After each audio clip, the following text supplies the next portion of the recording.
Ya, apa makna di balik pidato politik presiden yang kemudian tadi kita lihat langsung membahas soal isu politik saat ini. Kita akan diskusikan bersama dengan 3 narasumber yang bergabung lewat sambungan Zoom dan juga lewat telepon. Ada Mas Nusyirwan Sujono, Ketua DPP PDI Perjuangan, ada Gus Nusron Wahid dari Partai Golkar, juga ada Kang Ujang Komarudin, analis politik. Selamat malam Bapak, apa kabar?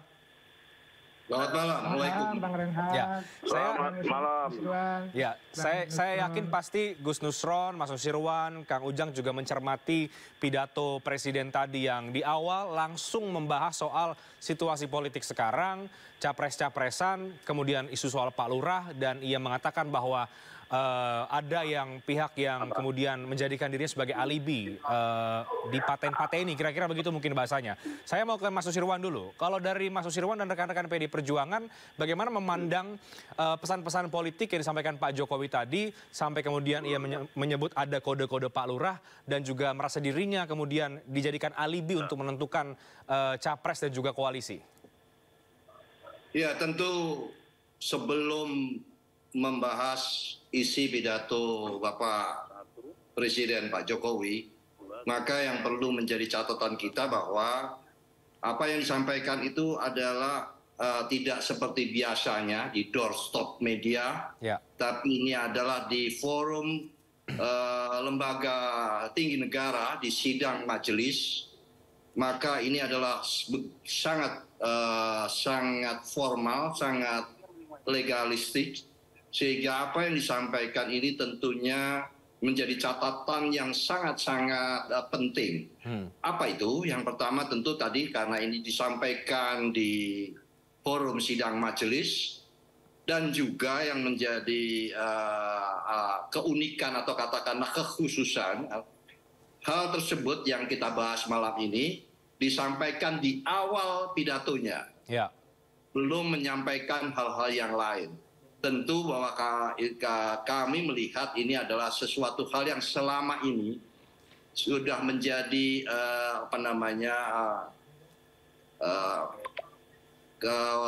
hal yang menjadi perhatian publik dan juga perhatian beliau. Dan ini hal yang tampaknya sudah menjadi sangat, mohon maaf saya menyebut persepsi yang sangat kritis, sehingga perlu disampaikan pada sesi awal dari pidato tersebut. Tentu kalau mohon maaf saya perlu menyampaikan kalau berkaitan dengan tadi digunakan untuk alibi, untuk sebuah narasi, tentu kami yakin itu tidak ditujukan kepada calon presiden dari PDI Perjuangan, Mas Ganjar Pranowo, karena kita tidak pernah semua, dan Pak Jokowi pun paham bahwa tidak pernah memberikan arahan, beliau tahu mekanisme tersebut, sehingga itu ini adalah catatan yang selama ini dilakukan dari pihak-pihak tentu yang berupaya untuk memberikan bentuk, memframing, memprofile sebuah kedekatan yang itu dengan tujuan-tujuan tentu untuk elektabilitas, dan kemudian tadi juga disebutkan berkaitan dengan adanya foto-foto di beberapa daerah dan sebagainya. Inilah yang sebetulnya sampai kepada membahas berkaitan dengan budaya santun, dan dalam budi pekerti, tentu juga di dalam konteks berpolitik. Nah, jika di dalamnya tentu menjadi hal yang menjadi bagian penting di dalam memberikan pembelajaran pendidikan politik kepada rakyat. Ini hal yang kami perlu menyampaikan beberapa hal catatan tersebut.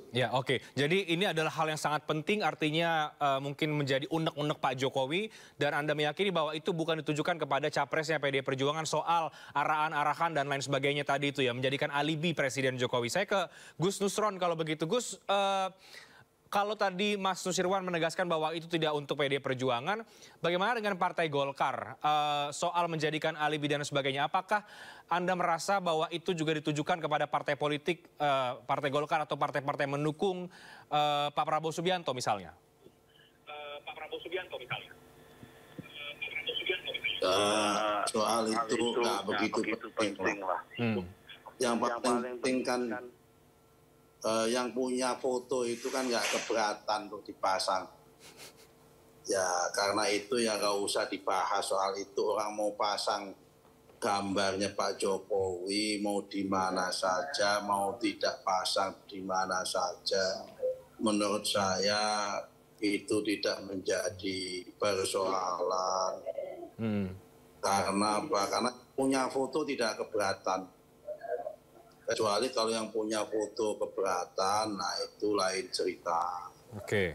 Jadi karena Pak Jokowi ini adalah presiden, milik semua rakyat, milik semua partai, terutama partai-partai yang bergabung dalam koalisinya beliau, ya maka menjadi sah dan wajar dan menjadi lumrah kalau partai-partai yang menjadi pendukungnya beliau itu juga memasang daripada fotonya Pak Jokowi. Saya kira oke-oke saja. Tapi kalau kemudian Pak Jokowi menyebutkan dirinya dipaten-pateni, dijadikan alibi untuk menentukan capres, menentukan arah koalisi, menurut Gus Nusron bagaimana? Nah itu kan rumor saja lah itu kan masalah rumor saja. Itu menurut Anda rumor saja, bukan fakta politik saat ini? Rumor. Yang ada kan Pak Jokowi kan udah dijawab Pak Jokowi sendiri. Memang kemudian kalau partai-partai ini partai yang tidak berdaulat, masing-masing partai kedaulatan Pak sendiri-sendiri untuk menentukan langkah dan masa depan partainya supaya besar pada pemilu nanti. Saya pikir itu wajar-wajar. Kalau toh kemudian ada partai politik yang menjadi anggota koalisinya Pak Jokowi datang menemui Pak Jokowi berdiskusi untuk minta pendapat, saran dan sebagainya. Saya kira juga wajar-wajar saja. Karena namanya presiden, kepala negara, dan selama ini didukung, masa diskusi nggak boleh. Oke, tapi saya sering juga mendengar, Gus, ada elit-elit partai politik yang menyebutkan bahwa memang kami menunggu arahan Pak Lurah. Itu kan terkonfirmasi tadi yang disampaikan oleh Pak Jokowi sendiri. Nah itu kan kalau tuh ada yang begitu kan 1-2 kan ya, itu hanya rumor dan hanya keceplosan ngomong saja. Saya kira nggak perlu diperbincangkan soal begitu. Oke. Yang namanya konsultasi ya biasa saja. Karena kan tadi sudah dijawab, Pak Jokowi kan bukan ketua umum partai dan bukan pemimpin koalisi. Beliau hanya kepala negara, presiden sebagai kepala negara dan kepala pemerintah. Oke. Kalau kemudian ketua umum kami Golkar konsultasi, ya wajar. Wong beliau ketua Menko-nya, Pak Prabowo konsultasi, ya wajar beliau Menhan-nya. Bukan meminta arahan mendukung capres ya Gus maksudnya ya? Ya diskusi ya boleh-boleh saja, namanya diskusi. Oke, saya ke Kang Ujang. Kang Ujang mencermati pidato Pak Jokowi tadi yang langsung straight to the point soal politik di awal. Dan tadi kalau menurut Gus Nusron ini hal yang biasa saja, tidak perlu diperbincangkan. Tapi menurut Mas Nusirwan, ada poin yang ini kemudian ini sepertinya menjadi kegundahan Pak Jokowi yang akhirnya perlu disampaikan. Kalau Kang Ujang membacanya bagaimana, Kang? Ya ini sesuatu yang serius ya. Pak Jokowi membuat pernyataan resmi gitu ya dalam sebuah pidato kenegaraan di MPR begitu, sidang bersama. Maka itu menjadi sesuatu yang serius. Artinya itu menjadi fokus perhatian Pak Jokowi yang selama ini katakanlah Pak Jokowi gundah gulana ya terkait dengan persoalan politik yang hari-hari kurang santun, terkait dengan sebutan Pak Lurah yang dijadikan katakanlah alibi oleh berbagai macam elit partai gitu, katakanlah untuk menjual nama Pak Jokowi. Saya tahu sendiri ya bahwa sebutan Pak Lurah itu sudah lama. Sejak awal Pak Jokowi jadi presiden, saya sudah lama mengetahui itu. Karena saya kan gaul juga dengan banyak kalangan elit, dengan para menteri gitu. Saya paham juga. Jadi sebutan Pak Lurah itu memang diasosiasikan ya kalau saya lihatnya ya arahnya ke Pak Jokowi. Tapi kan Pak Jokowi membantah saya adalah Presiden Republik Indonesia, betul. Tetapi dalam konteks lapangan, dalam konteks politik belakang layar gitu bahwa asosiasi sebutan Pak Lurah itu ya arahnya ya ke Pak Jokowi. Tapi memang itu bukan sesuatu yang rahasia umum sebetulnya. Banyak dari kalangan elit politik juga paham tahu itu. Cuma yang menjadi persoalan adalah tadi mungkin Pak Jokowi namanya dibawa-bawa gitu ya, diseret-seret gitu kan. Lalu juga dijual-jual lah kira-kira kalau terkait dengan persoalan koalisi, persoalan capres-cawapres, seolah-olah menjadi tadi kata Pak Jokowi menjadi tameng gitu terkait dengan persoalan dukung-mendukung itu. Itu yang membuat Pak Jokowi risau lah sehingga mengungkapkan ya pernyataannya di sidang resmi ya kenegaraan begitu. Dan saya meyakini bahwa ini sesuatu yang serius.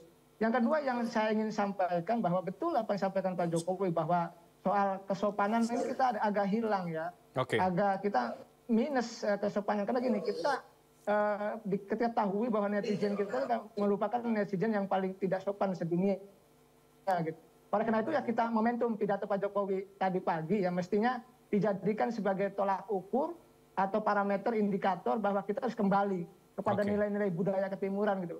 Kembali kepada nilai-nilai agama bahwa kita yang mengkritik ya harus sopan, harus santun, harus bertanggung jawab. Ini menjadi penting. Ya, tapi Kang Ujang apakah Anda melihat bahwa memang ini sengaja ditujukan ya kepada para partai politik atau elit-elit tertentu pidato Pak Jokowi ini? Ya saya sih mengetahui ya saya sendiri ini pengalaman saya lah tidak mau dari yang lain. Saya mengetahuinya dari elit-elit dari para petinggi di Republik ini dan langsung saya berdiskusi. Begitu saya tidak mau sebutkan siapanya begitu. Jadi ini makanya yang disampaikan Pak Jokowi tadi sangat fokus, sangat langsung straight to the point bahwa namanya tadi menjadi tameng, jadikan paten gitu ya, jadikan sebagai ya jualan ya bagi elit partai untuk seolah-olah mendapatkan restu dan dukungan dari Pak Jokowi. Saya tidak mau berbicara yang lain, tapi saya selama mengarah ke siapa menurut Kang Ujang? Saya mengarahnya tentu kan kalau kita baca di media kan ada partai-partai tertentu yang menunggu arahan Pak Presiden, ada Pak Lurah dan sebagainya. Saya sih mengatakan ini tadi Bang Nusron mengatakan tidak dibahas ya kita sepakat untuk tidak menindaklanjuti, tapi ini menjadi sebuah tadi bagi Pak Jokowi persoalan karena selalu dituduh gitu. Lalu dibawa-bawa namanya itu kan menjadi persoalan sendiri bagi Pak Jokowi yang harus diklarifikasi. Saya akan minta tanggapan lagi dari Mas Nusirwan dan juga Gus Nusron, tapi kita break terlebih dahulu. Kami akan segera kembali sesaat lagi tetap di Sindo News Prime.